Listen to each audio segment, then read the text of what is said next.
Welcome to the Acho podcast, where we talk about faith, family, football, and finances. We go first, we give space, and we grow hope. And today, as usual, we have a very, very special guest. Today, Sam, we have Michael Taaffe, a college football player from the Texas Longhorns. Michael attended Westlake High School in Austin, Texas. He played cornerback and wide receiver in high school. He helped lead Westlake to back-to-back state championship titles. And on November 5th, 2020, Taaffe committed to Rice. However, he was also offered a walk-on spot at Texas and decided to accept the Longhorns' offer. After proving his worth, Michael was granted a full scholarship by Texas head coach Steve Sarkisian in 2022. During Taaffe's 2022 season, he earned AP All-American honors. This season, he is considered one of the top safeties in the country and a projected NFL draft pick. So, Michael, welcome to the Acho podcast. Yeah, thanks for having me on, guys. I really appreciate it. No, we're glad to be on with you. And one thing we do, we talk about adversity, but we also talk about joy. And the first question I have, Michael, is what coach in your career, collegiately, high school, peewee, has impacted you the most and why? Yeah, that's a tough question, just because every coach in my journey and my steps, chasing, perfection on the football field and knowing that I'll never achieve that, but helping me try to chase that perfection has made an impact. The first two people I would mention is my DB's coach at Westlake and my defense coordinator, Coach Jones and Coach Salazar. Just everything that they did, they were always demanding perfection out of you. And they got all that little kid talk out of you, when, they tell you to keep your eyes on your man and you want to go try to look at the quarterback when your guy's running a double move and you're like, no, coach, I know what to do. And he's grabs your helmet and he looks at you straight in the eyes and he's like, no, you listen to me. You respect people that are trying to coach you and lead you. And that's kind of what made me who I am now today, going into my next steps. But also Coach Gideon, he was a long time, great Longhorn player here, but also just a great coach for me the last 4 years. He just got a job as a DC at Georgia Tech, so I won't be with him this year, but I got a good coach coming in that's a legend in the 40 acres. But yeah, Coach Gideon just taught me everything, how to be a man before how to be a good football player. And you don't see a lot of that in this day and age in D1 football, so couldn't thank him enough. Michael, you were a walk-on to start your career at Texas. I mean, as a matter of fact, you passed up a full athletic scholarship to Rice to be a walk-on. Why did you bet on yourself? That's a good question. That's a question I ask myself every day. I think just the motivation, and Sam definitely can hit on this, but the motivation that you have when you put on that burnt orange, it's just I can't explain it. It's a sense of pride that nobody else in the country gets to wear that certain particular burnt orange color. And you represent so much greater than yourself. You represent the great state of Texas. You represent the pride of being a fifth generation Longhorn and myself. You just represent so much more than yourself. And everybody knows we weren't in a great spot as a university, as a team on the football team, when I joined the squad. And so my mission was to try to get Texas back to where it always belongs. And that's the top of the pedestal. That's national championship talk every single year. And so when I was going, I was like, nothing's about me right now. I'm working for such a greater purpose, and it pushed me. Michael, it's interesting. So you talked about Coach Gideon. I played with Blake Gideon for 3 years. And you went a couple of those years. One of those years we went to a national championship. Blake actually had an interception in the national championship game. You talk about going to Texas and having it go back to the top. I played for Mac Brown, and he always said that it's a 40-year decision, not a 4-year decision. Why, or not even why, but what has been the impact that the University of Texas has had on you during your time at the university? Man, being able to have conversations like this. I'm so blessed to be in a room sitting with Clif Marshall and Sam Acho. And I don't think, to be honest, I don't think I would have had that opportunity if I went elsewhere. But the platform that Texas offers is just so incredible. And having these conversations, having conversations with CEOs of really insane businesses that I would never think I would have an opportunity to do. And all they want to talk about is football and yourself. And I'm like, guys, I want to talk about y'all. I want to learn about what y'all do. Y'all have, the game of life, y'all have crushed it. And so everything that Texas offers networking wise has been such an impact, but also on the field, I think the brotherhood that I've made with all my teammates from year 1 to year 5, it's so cool. And y'all both know this, but how do you get a team from all over the country, from all over different backgrounds? I grew up in a 2-family household, and a lot of the guys on my defensive back squad, they didn't have a father or mother growing up. It's like, how do y'all become friends? And that's through football, that's through faith, that's through communion, and it's so cool. And I wouldn't get that opportunity if I wasn't at Texas. Michael, you mentioned your faith. I just want to know, how does your faith play into your life, not only as a football player, but just as a person? Yeah, it's everything. As a person first, it reminds me who's my everything, who's my identity. Because a lot of times, y'all both know this, a lot of times being in the football platform, everybody tells you how great you are, or everybody tells you how terrible you are. And lucky enough, I was a All-American last year. So right now, everybody's telling me how good I am, how they can't wait to see me on the field, this. But God's telling me, hey, no, I'm on top, and you should serve me. And that helps me be a family man first, because now I'm not expecting people to tell me, hey, you're so good at this, you're so good at this. I'm like, no, I'm just as broken as every single one of y'all.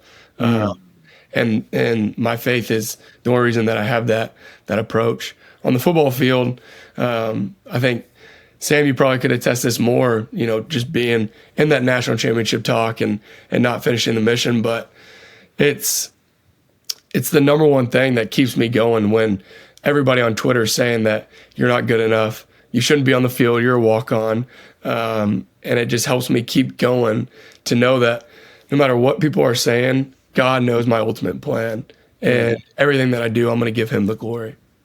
Wow. How does it help you? Like, how? Because there's people listening. It's like, man, that sounds awesome, but man, they probably struggle with the same thing. How does your faith help you keep the main thing? Yeah, it's tough. It's a ongoing battle every single day. But knowing that what it says in the Word, that nothing on this earth is going to matter in eternal life. Nothing on this earth is permanent. It's all temporary. And so I can be a really, really good football player. But at the end of the day, all that's going to happen is I'm going to be in the record books. Maybe some people will remember me. Maybe some people won't. And that's okay. I know that because of my faith. And how it helps me is I go every single day knowing that, like I said earlier, I'm going to try to chase perfection. I know that I'm not going to get it, because God and Jesus is the only one that has walked on this earth and lived a perfect life. That's a great word, Michael. On this podcast, we like for our guests to share kind of their testimony, or in other words, a test that they've been through in life that has become their testimony, because I believe that pain has purpose, and God doesn't cause pain, but he can use pain to draw us closer to him. Can you describe for our listeners the greatest adversity that you've had in your life, and how at the end of that, it's really helped you as a person? Yeah, for sure. Adversity is the number one thing in my life, I think. Just starting on the football field, before, not a lot of people know this, but before the whole walk-on and how to make it from the bottom to the top, in high school, I was placed on the freshman B team my first year, and my goal was to go D1. And so that was the worst team you could be on. And then my sophomore year, I was placed on the JV B team. So not varsity, not JVA, but JVB. And I'm sitting here still only thinking about my goals, not thinking about what's in front of me. All I'm thinking about is my goals. And I'm like, if you want to go D1 football, how are you going to go play D1 if you can't even beat out varsity or JV team guys on your own team?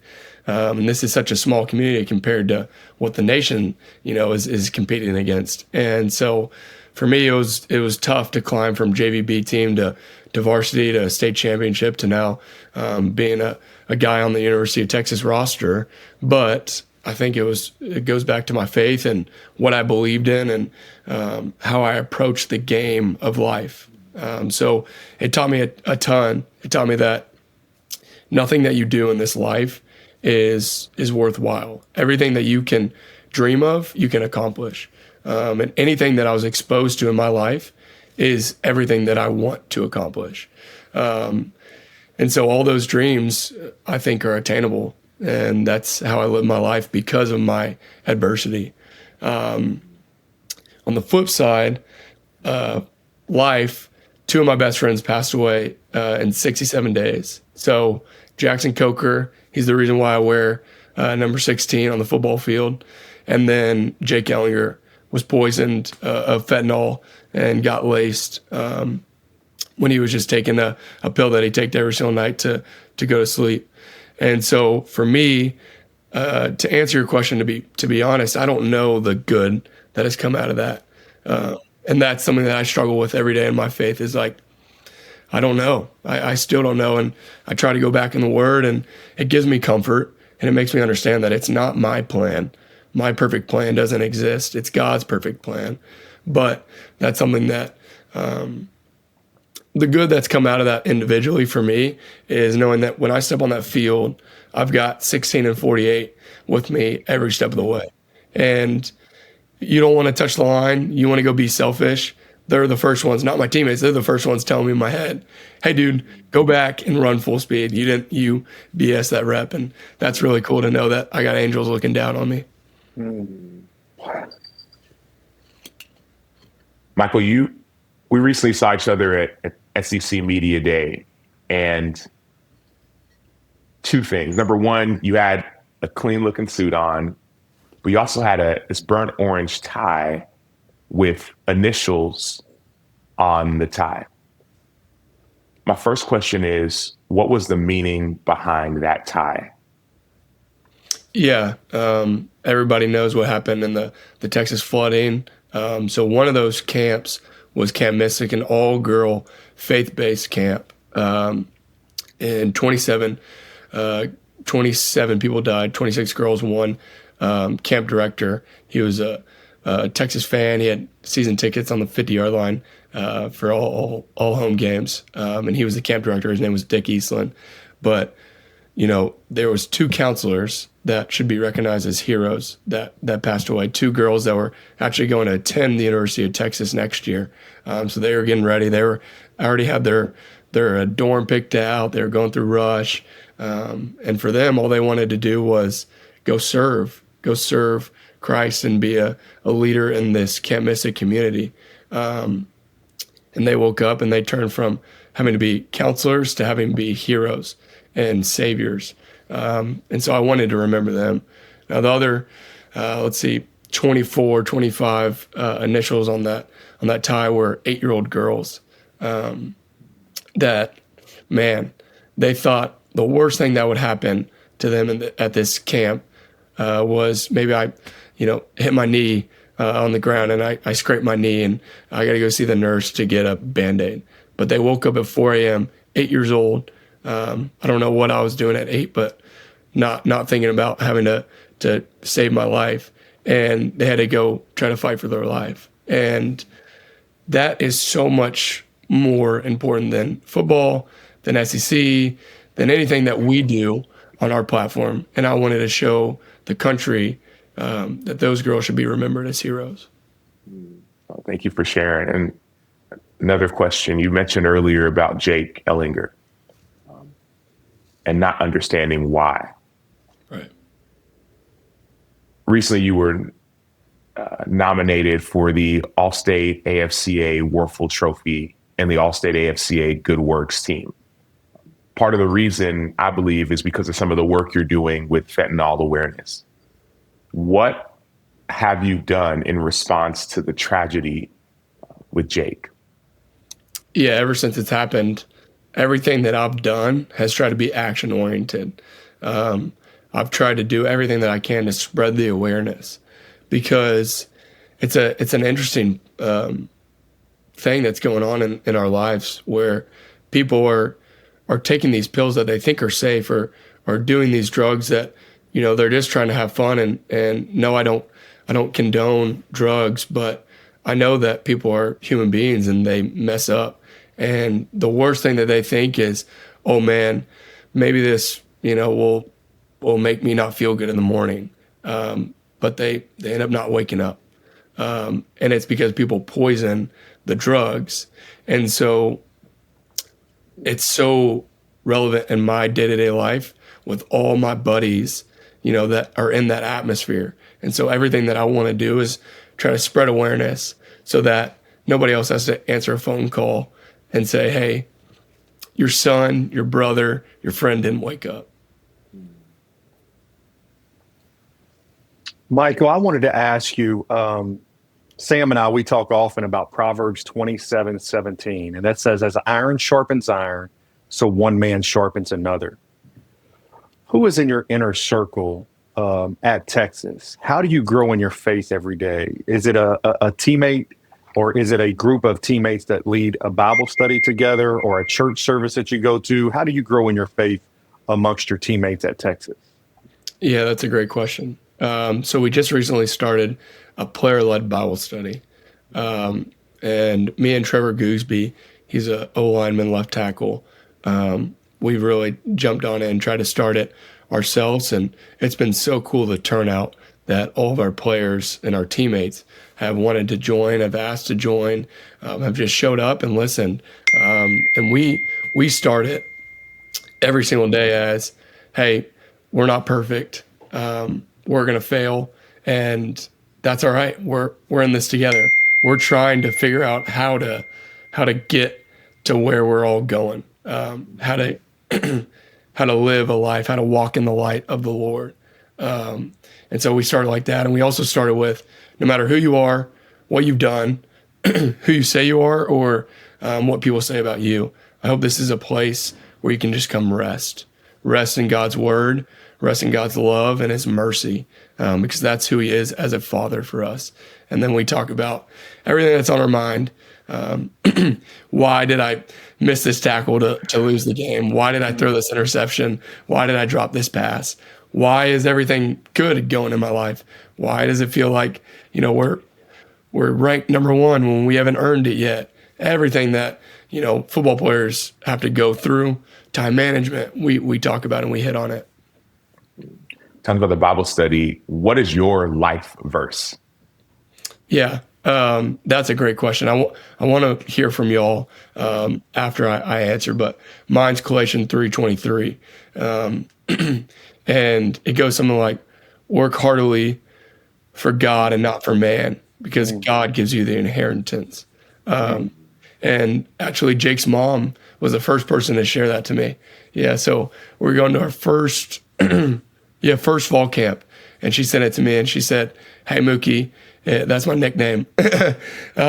She said, hey, Mookie, if you live your life like this verse, I guarantee you good's going to come out of it.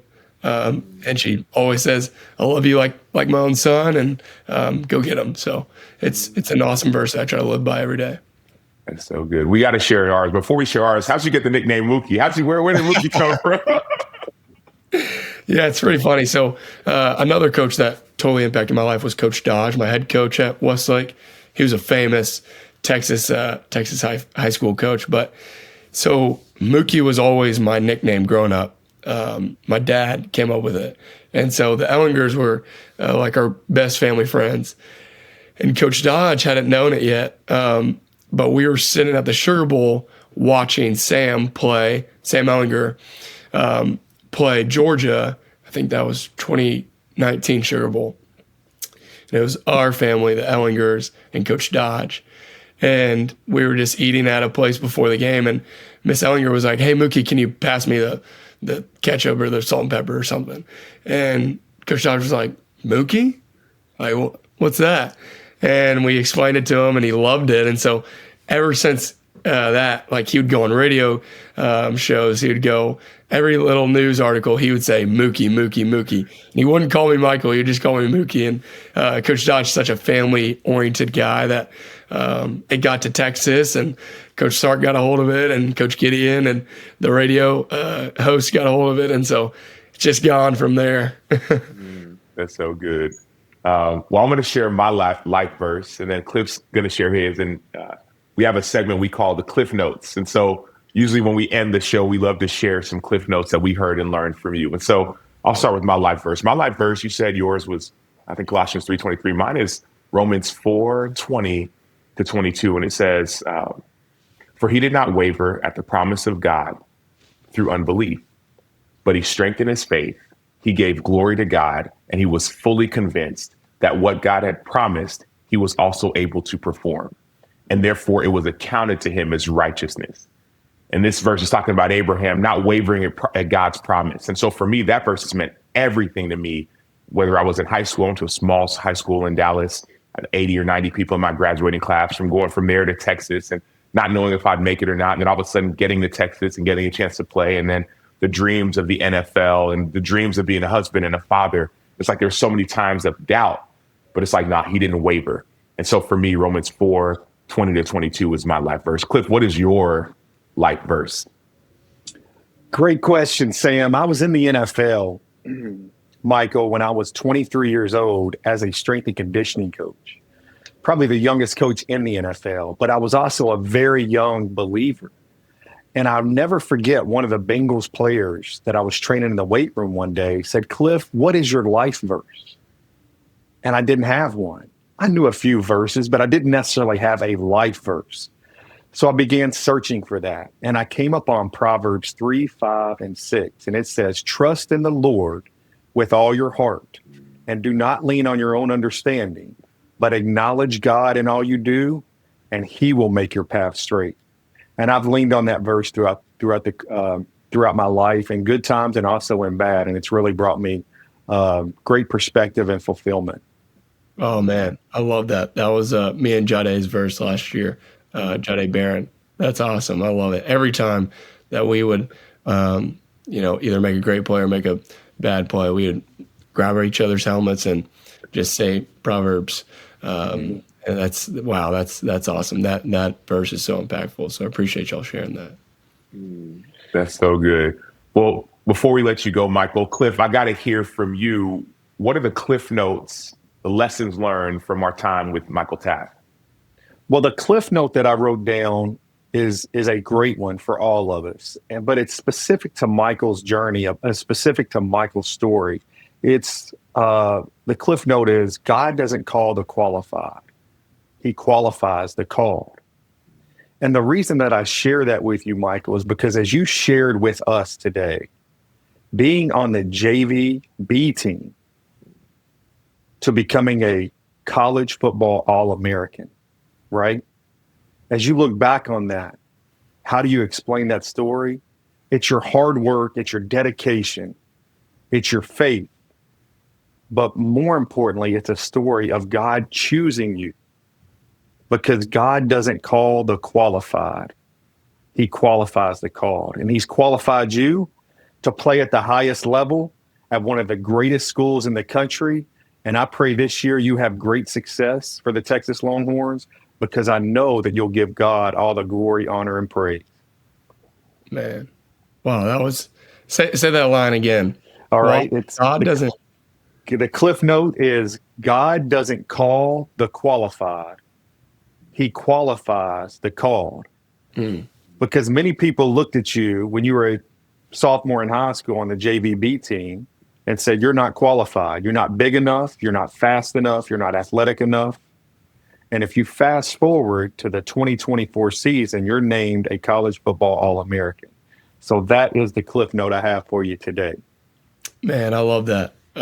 Really appreciate that. And, both of y'all pouring into my life, and Sam especially, what you've done for me and what you've taught me as a man, being on Bible study calls with me when I was in high school, to speaking to our football team last year. And, you taught us gratitude. Everything that I learned from your speech was gratitude. And we play such a great game that if you're not grateful, then dude, you don't belong here. And then everything that y'all have taught me today, and it's been so fun to hear from y'all and get to share my testimony, my story a little bit, and just know that this is all because of God and everything that He's done in our lives. So really appreciate y'all, and it's been super motivating to hear everything that y'all have offered and to know y'all as human beings. No, it's been great for us as well, Michael. I don't have much else to say. I feel like Cliff said it all at the end. Usually I try to send our guests off with this encouragement, but hearing what Cliff said, I was like, man, Cliff, you got it. So Cliff, you just give us that line one more time, and then we'll close. God doesn't call the qualified; He qualifies the called. Michael Taaffe, you are called. Thank you, Michael, for joining the Sam Acho podcast featuring Clif Marshall. Thank you for your faith. Thank you for your courage. Thank you for the type of man that you are and the men that you are leading. Thank you for your clarity, that even though there's a lot of I don't know what's happening, you have clarity in who's making it happen. And so thank you for picking up the call when God called you. We appreciate you. I appreciate you. I'll be rooting you on this season. Clip's going to be rooting you on as well. And we can't wait to see you soon. Thank you guys so much. Hook 'em and God bless. God bless. And thank y'all so much for joining the Sam Acho podcast featuring Clif Marshall. Check us out at the Sam Acho on social media, but even more so, go to samacho.com to listen to this episode and so much more. We'll see y'all soon.